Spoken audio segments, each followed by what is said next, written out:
Cinema అయిపోతే ఇంటికి వెళ్తాను, మా పాపతోనే నా ప్రపంచం, ఫ్యామిలీ.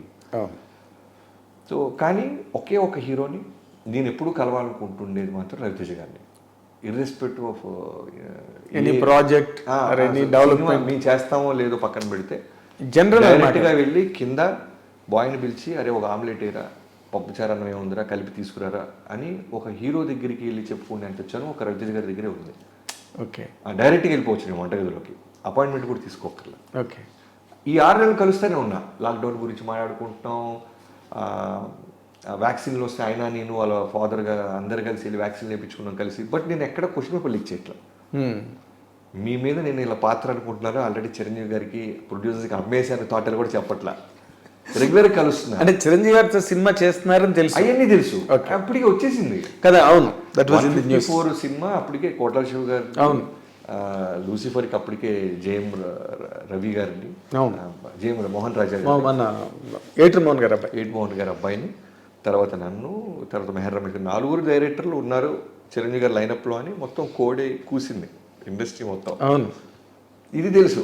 సో 6 నెలలు అయిన తర్వాత ఫైనల్గా చిరంజీవి గారికి చెప్పాను, ఆయన గోహెడ్ అదిరిపోయింది అన్నారు. ఫైనల్గా రవితేజ గారి దగ్గర రోజు వెళ్ళి కాఫీ తాగుతూ ఉన్నాను, ఎలా స్టార్ట్ చేయాలో తెలియదు. ఆయన పట్టేస్తాడు జనరల్గా, ఆయన బట్టలు అంటే ఫిల్టర్ అంటే బట్టలు బాగా అడుగుదాం అంటుంటాడు ఆయన. ఎందుకు ఫిల్టర్స్ ఎందుకు అబ్బాయి, ఏదో జీవితం మళ్ళీ దానికి ఫిల్టర్స్ వారు వీరు గారు వద్దు, తొక్కలో జీవితం చెప్పు ఏముంది నీ మనసులో అని బ్యాచ్ అయ్యి. సార్ అది మీరు రేపు ఒక 1 hour టైం ఇవ్వాలి నాకు అంట. అవునా, ఏడబ్బా ఏంటి స్పెషల్ ఏమన్నా? లేదు సార్ మీకు ఒక కథ చెప్పాలి. అవునా, ఇప్పుడు చిరంజీవి గారు అయిన తర్వాతే కదా అన్న. అక్కడ చిన్న పాజ్ ఇచ్చా, ఏంటి చిరంజీవి గారిది అయిన తర్వాత కాదు, మీరు కథ విన్న తర్వాత చిరంజీవి గారి దాంట్లోనే అన్న. ఓ చిన్న క్యూరియాసిటీ అలా చూశారు నాకు. నాకు అది చిరంజీవి గారి సినిమాలో నా మీద ఏమైనా అనుకుంటామా అని. అవన్నీ వద్దు సార్, నాకు టెన్షన్గా వద్దు, నాకు 1 hour ఇస్తే మీకు కథ చెప్తా, మీకు నచ్చితే చేదురు కానీ లేదంటే లేదు అన్న. నా గోడు వెళ్ళబోసుకుంటాను రేంజ్లో, ఎందుకంటే నాకు వేరే సెకండ్ ఆప్షన్ లేదు. మేము ఫిక్స్ అయిపోయి 6 నెలల నుంచి. అవును, చిరంజీవి గారు fix, producer fix, team fix. నేను వాళ్ళిద్దరు సినిమా నేను చూసి, మీరు చూసిన వాళ్ళ తెలియదు, నేను చూసేసా 6 నెలల క్రితం. అదే నీకు ఇప్పుడు చెప్తున్నా, వార్నింగ్ కూడా వచ్చేసింది. సో ఫైనల్గా అంటే మీరు కదేనండి సార్, నచ్చితే చేద్దాం లేదంటే లేదన్న. వద్దులే అబ్బాయి, ఎందుకు అంటే షెడ్యూల్స్ అన్నీ టైట్గా ఉన్నాయి, బ్యాక్ టు బ్యాక్ సినిమాలు ఉన్నాయి. ఈ టైంలో నేను అన్నయ్య సినిమా విని నువ్వు చెప్పినంత సింపుల్గా ఉంటావు, నేను విని నచ్చలేదంటే మళ్ళీ అన్నయ్య దగ్గర రవి నచ్చక వదిలేశాడనే మాట నాకెందుకు, నేను ఆయన చాలా బాగా అన్యోన్యంగా ఉంటాం, తోడబుట్టిన సొంత అన్నతమ్ముళ్ళగా ఉంటాం, అన్నయ్యది వదిలే అన్నాడు.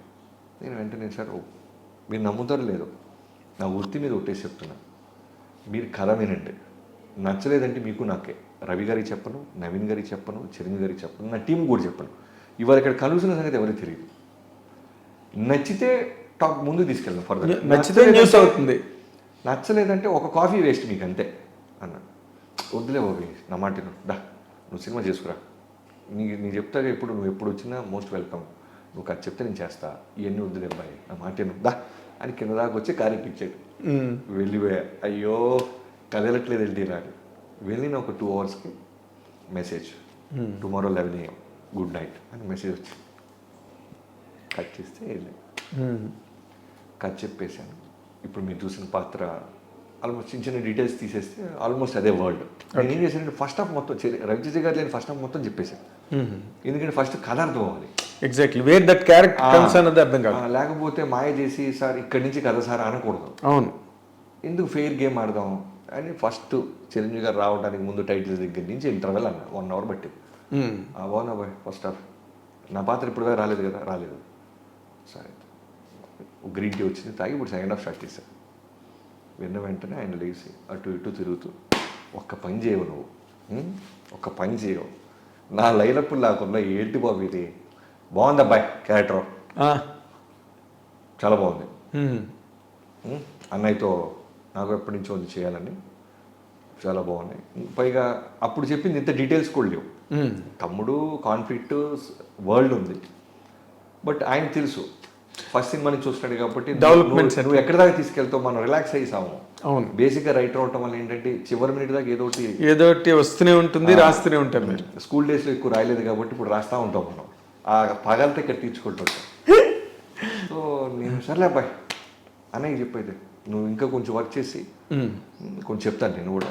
ఇప్పుడు నాకు చెప్పే కొన్ని రోజులు హోల్డ్ చేద్దాం, ప్రొడ్యూసర్కి బయట ఎవరికి చెప్పొద్దు అలా కొన్ని రోజులు మెల్లమెల్లగా ప్రొడ్యూసర్ చెప్పడం, వాళ్ళు ఆనందపడటం, వాళ్ళు వెళ్ళి మాట్లాడటం, అలా చిరంజీవి గారి దగ్గరికి వెళ్ళటం, అలా రవితేజ గారు ఆన్ బోర్డ్ రావటం జరిగింది. ఓకే, చాలా అసలు ఇదే ఒక సినిమా లాగా ఉంది. ఈ టోటల్ ఈ జర్నీయే కదా. సినిమా రిలీజ్ అయిన తర్వాత దానికి వచ్చిన టాక్, దానికి వచ్చిన పుల్, జరిగిన ఫంక్షన్స్, అసలు అవన్నీ ఇన్నాళ్ళు ఆ స్క్రిప్ట్తో పడ్డారు కదా మీరు. అవన్నీ జరుగుతున్నప్పుడు ఏమనిపించింది రవి గారు?